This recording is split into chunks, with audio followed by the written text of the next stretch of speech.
Hello बच्चों, स्वागत है आपका एमपी क्लासेस में। मैं नरोत्तम कुमार आपका स्वागत करता हूँ। आशा करता हूँ आप स्वस्थ हो। आइए चालू करते हैं कक्षा 10 गणित मनोहर रे, डॉक्टर मनोहर रे, चैप्टर नंबर 8।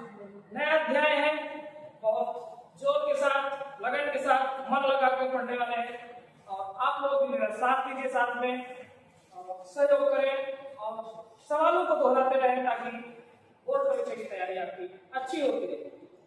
नया चैप्टर चालू करने वाले हैं त्रिकोणमिति का परिचय, चैप्टर नंबर 8। बहुत बहुत अच्छा चैप्टर है और इस चैप्टर से 6 नंबर का एक क्वेश्चन या 4 नंबर में 2 क्वेश्चन अवश्य पूछे जाते हैं, इसलिए इसको बिल्कुल भी नजरअंदाज मत करिएगा। बहुत सुंदर सा चैप्टर है और इसको हम लोग बहुत अच्छे तरीके से डिस्कस करने वाले हैं। लगे रहिए मेरे साथ। मैं आपका स्वागत करता हूं और इस चैप्टर का भी स्वागत करता हूं।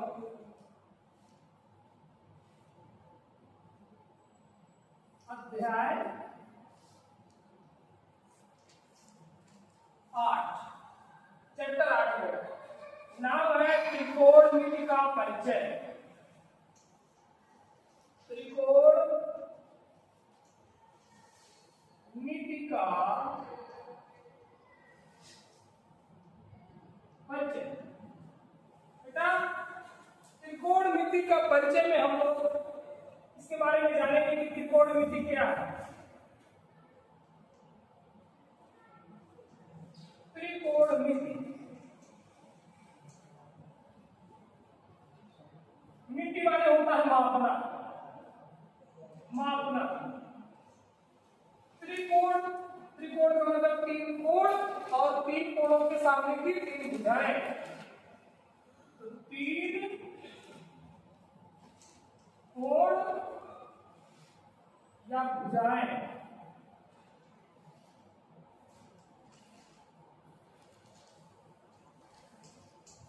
भुजाओं को मापना, ये त्रिकोणमिति का अर्थ है। 3 कोणों या भुजाओं को मापना त्रिकोणमिति कहलाता है। त्रिकोणमिति में बेटा समकोण त्रिभुज पे हम लोग चर्चा करते हैं। त्रिकोणमिति हमेशा समकोण त्रिभुज पे चर्चा करेंगे।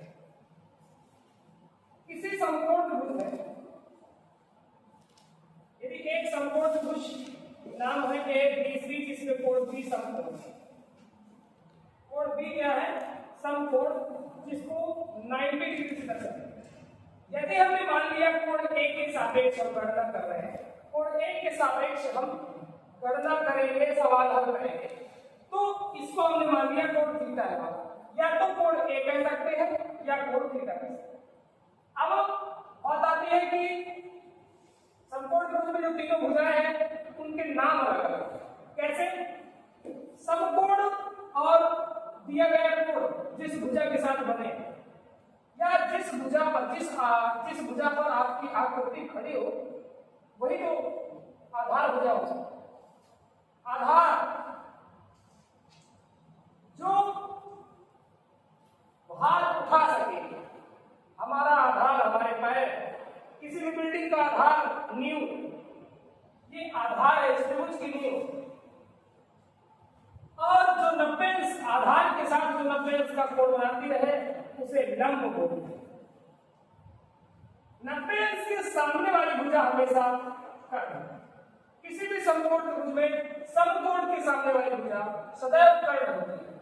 इन 3 भुजाओं लंब, आधार और कर्ण के आधार पर अनुपात निकालेंगे। समकोण त्रिभुज अनुपात निकालेंगे। एक बार लंब का कर्ण के साथ आप किन्हीं 2 भुजाओं का अनुपात ले सकते हैं। आधार बटे कर्ण, लंब बटे कर्ण, लंब बटे आधार, आधार बटे लंब, कर्ण बटे लंब, कर्ण बटे आधार। 6 तरीके से हम लोग इसको व्याख्या करते हैं। हमारे गणितज्ञों ने इन अनुपातों का नामकरण कर दिया। मुख्य रूप से 3 अनुपात उन्होंने दिया जिन्हें त्रिकोणमिति अनुपात कहते हैं। त्रिकोणमिति अनुपात कहते हैं।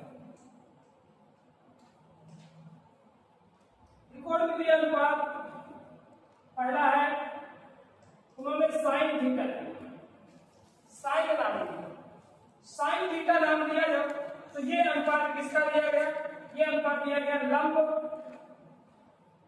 और कर्ल, लंब बटे कर्ल। चित्र में लंब का नाम है BC और कर्ल का नाम है AC।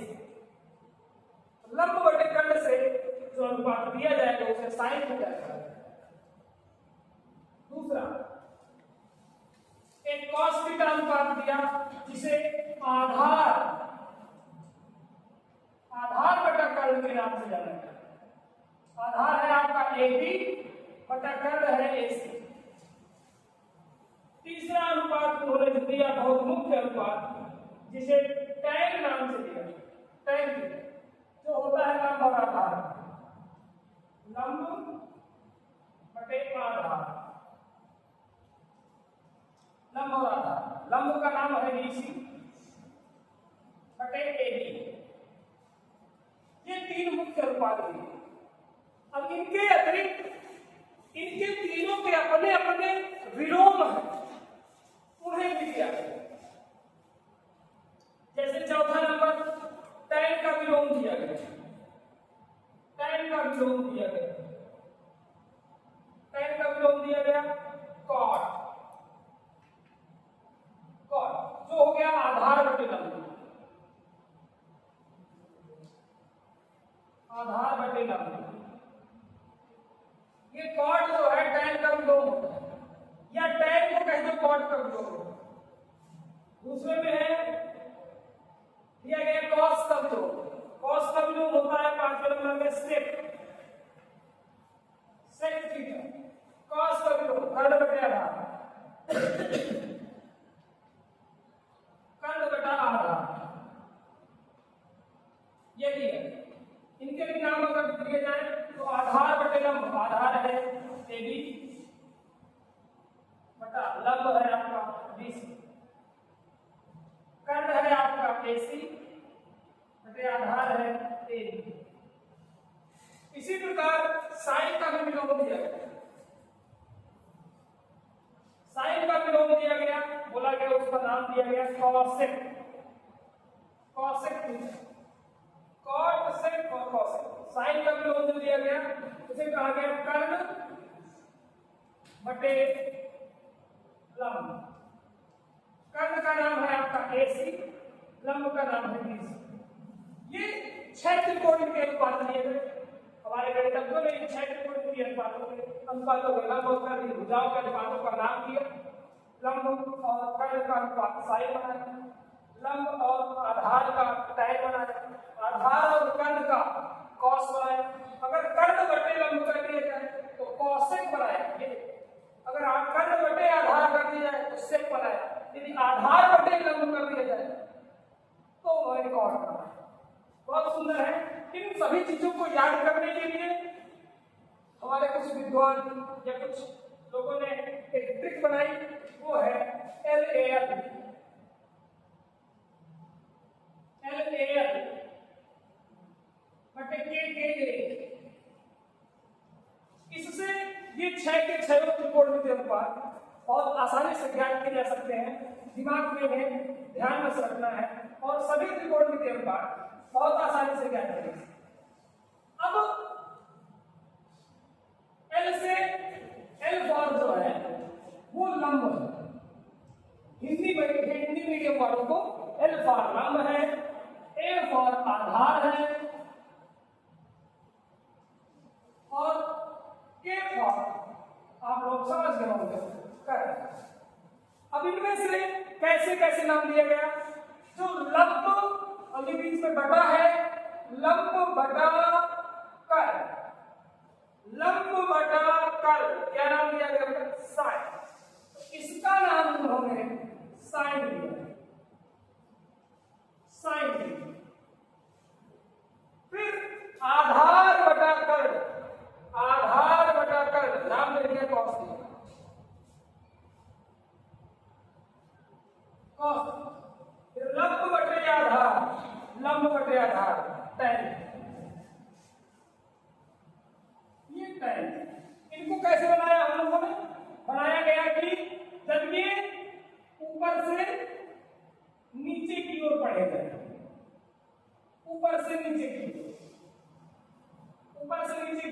पढ़े जाते हैं। साइन बटे साइन बनेगा, ये बनेगा ऐसे, ये बनेगा tan के।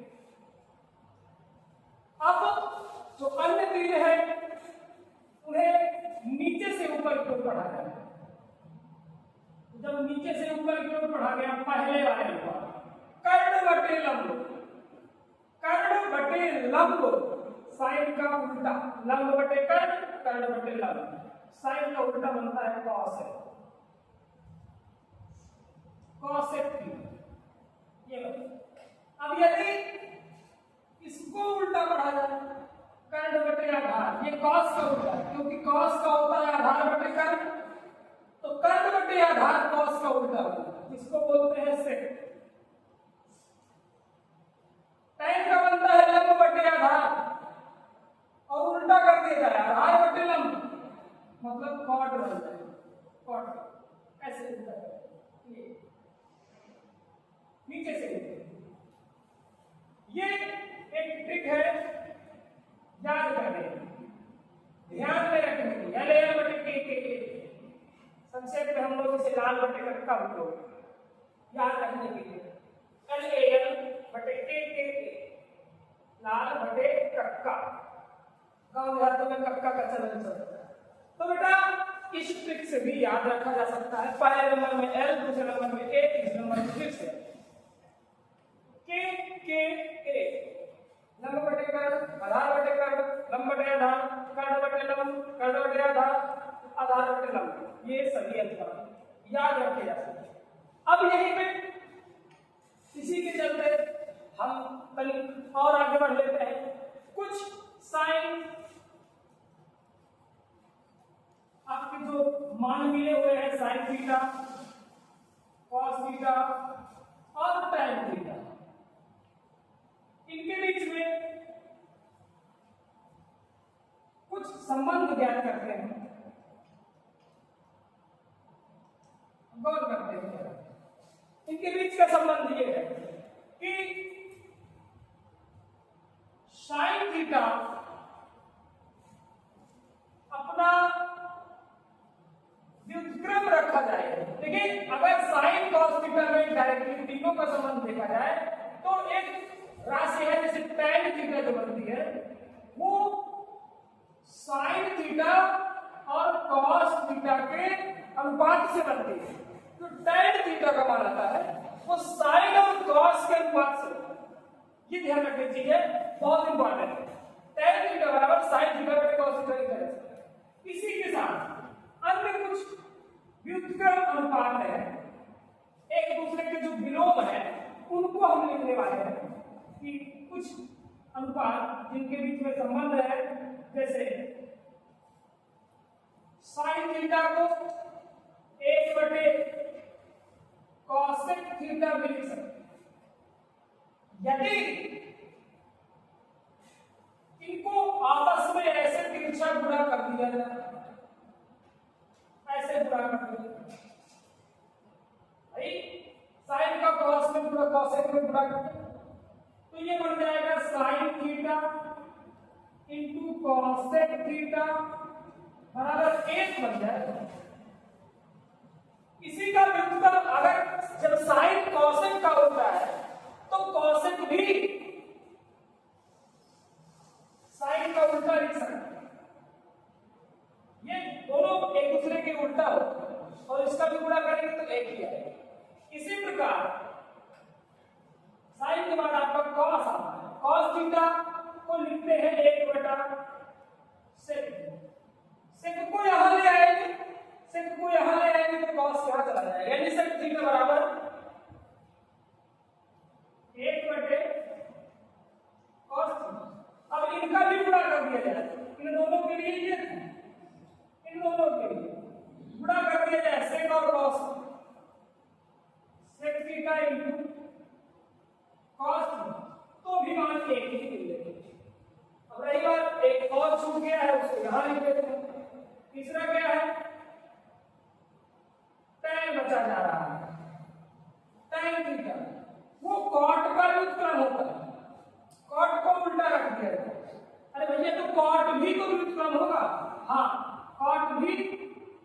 tan का व्युत्क्रम है। और अगर इनका क्रॉस मल्टीप्लाई कराया जाए ऐसे चाहे इनका कराया जाए तो ये बनने वाला है tan theta into cot theta बराबर 1। ये मिलने वाले राशि ये सब सूत्र है, ये आपको बेटा याद रखना है। ये प्रयोग में आने वाले सूत्र ये प्रयोग में आने वाले सूत्र, इनको बिल्कुल आपको कंठस्थ रखना है। बहुत इंपॉर्टेंट सूत्र है सारे के सारे जो दिखाए गए हैं सभी के सारे नोट करिएगा, स्क्रीनशॉट ले लीजिए। अब बेटा हम लोग देखते हैं, जब तो हम लोगों ने पढ़ा LAL बटे के हिंदी मीडियम वालों की। अब यहीं पे कुछ बच्चे हो सकता है इंग्लिश मीडियम वाले हो तो देखे हैं शायद उनका भी बता दो क्या है उसके लिए भी ट्रिक है।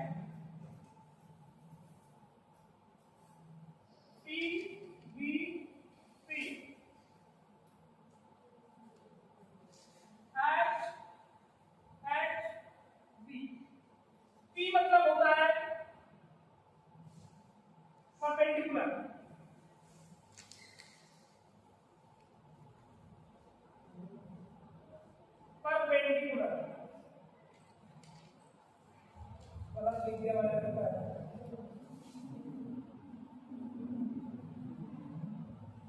परपेंडिकुलर, जिसको हिंदी मीडियम वाले लंब बोलते हैं। B मीन्स होता है बेस, हिंदी मीडियम वाले इसे आधार बोलते हैं। और H मतलब होता है हाइपोटेनस,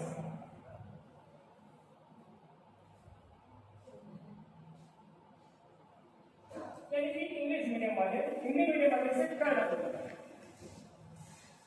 अब इसको भी याद करने का बाकी वही सब सिस्टम है, ये साइन का होता है, ये कॉस का होता है, ये tan का होता है।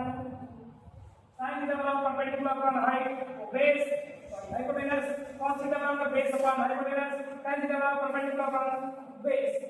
इसी का अपोजिट होता है साइन का opposite cosec theta, sec theta, और tan का होता है cot थीटा। बस इसमें ऊपर से नीचे आते हैं और इसमें नीचे से ऊपर जाते हैं। बस इस चीज को ध्यान रखना है। और आपको जानकारी के लिए बता दें कि इसको ट्रिक के नाम पे याद रखने के लिए क्या बोलते हैं, ये PDP और HHD याद रखने के थोड़ा सा ट्रिक होता है। क्या होता है कि इसको बोलते हैं पंडित बद्री प्रसाद। वाह बहुत सुंदर नाम, महाराज जी आ गए। पंडित बद्री प्रसाद हर हर बोले, पंडित बद्री प्रसाद हर हर बोले, ये इसकी ट्रिक है। इंग्लिश मीडियम वाले इसको याद रख सकते हैं, ध्यान रख सकते हैं। अब और देखिए, अब हम लोग आते हैं कुछ त्रिकोणमितीय अनुपातों की अंशमाप सारणी, कुछ त्रिकोण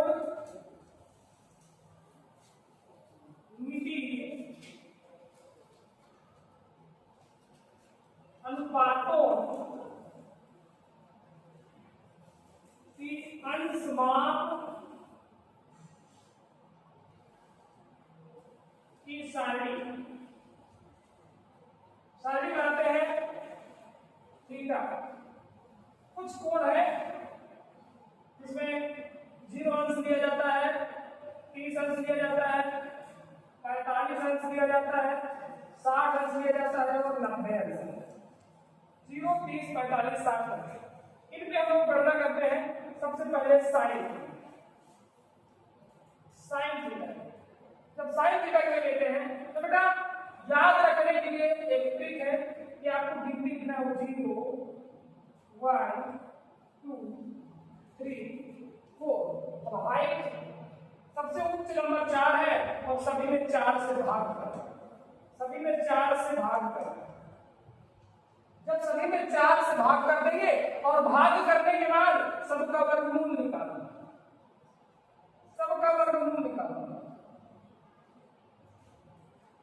बेटा कितना सुंदर। ये तो 0 है भैया, 4 का पहाड़ा पड़े 0 हो गया। इसमें 1 का वर्गमूल 1 आएगा, 4 का वर्गमूल 2 आएगा, 1/2 लिखा।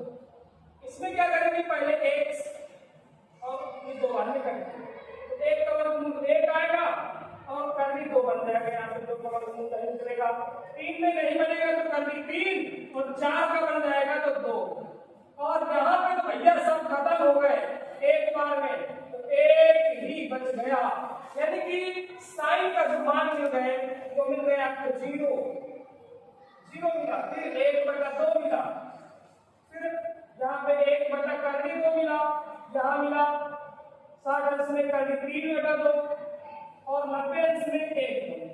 ये साइन का है। अब यही पे यदि हमें कॉस का निकालना है, कॉस थीटा का, तो कॉस क्या होता है, साइन का उल्टा होता है। जो 90 में है उसे 0 मिलेगी, बताओ। जो 90 में है 1 उसे 0 अंश से लिखेंगे, जो 60 में है उसे 30 में लिखेंगे। दूसरे वाले के हाथ शुरू में दूसरा, अंत के दूसरे को शुरू के दूसरे में लिखेंगे। 45 बीच वाला सेम रहेगा। फिर उसके बाद वाले को आगे बढ़ाते जाओ, 1/2, फिर ये 0, बात आती है tan थीटा।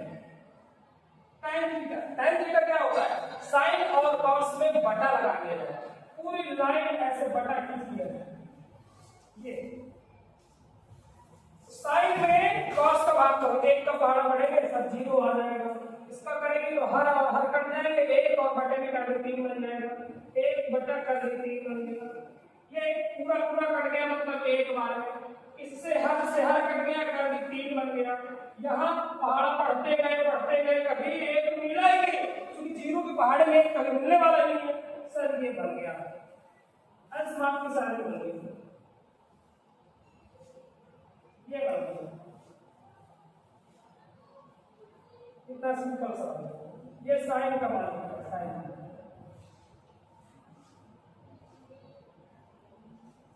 ये बन गया। ये आपको याद रखना। अब बेटा हम लोग आते हैं इस चैप्टर से कुछ सर्व समीकरण हैं, सर्व समीकरण, कोण विधि सर्व समीकरण। पहला नंबर याद रखना, sine square theta plus cos square theta बराबर। अब इसमें से एक को पहचानता करो, तो साइन स्क्वायर थीटा बराबर ये उधर जाएगा तो 1 माइनस कॉस स्क्वायर थीटा। बेटा यदि कॉस न जाता, कह दिया मना कर दिया मैं नहीं जाऊंगा, तो साइन को ले लो, तो कॉस स्क्वायर थीटा बराबर 1 माइनस साइन स्क्वायर थीटा। ये आपके एक समीकरण का मुख्य बन गया। ठीक है, आपको चौथा number tan square theta sec square theta -1, 5वां। अब यदि यहां से निकाला जाए sec स्क्वायर थीटा तो ये बन जाएगा 1 प्लस tan स्क्वायर थीटा। 75 करके एक को इधर नहीं, 1 प्लस, और यहां बनने वाला है 6वां number sec square theta minus tan square theta बराबर 1, क्योंकि tan को इधर पर तब ये इधर माइनस 1 बचा के। अब यहाँ पे 7वें नंबर में आने वाले हैं आपकी cot स्क्वायर थीटा बराबर cosec square theta -1, cosec square theta -1। 8वें में है नव समीकरण नहीं, मुख्य रूप से ये बनेगा cosec स्क्वायर थीटा बराबर 1 प्लस cot स्क्वायर थीटा। 9वें नंबर में बनने वाली है आपका cosec square theta, cosec square theta minus cot square theta बराबर 1। ये आपकी नव समीकरण बहुत इंपॉर्टेंट है। पूरा लॉजिक इन्हीं सरल समीकरणों में, इन्हें याद रखना बहुत जरूरी है। ये पूरे चैप्टर के सारे सूत्र मैंने क्लियर कर दिया है, आप लोगों को याद रखना पड़ेगा, ध्यान देना पड़ेगा। धन्यवाद।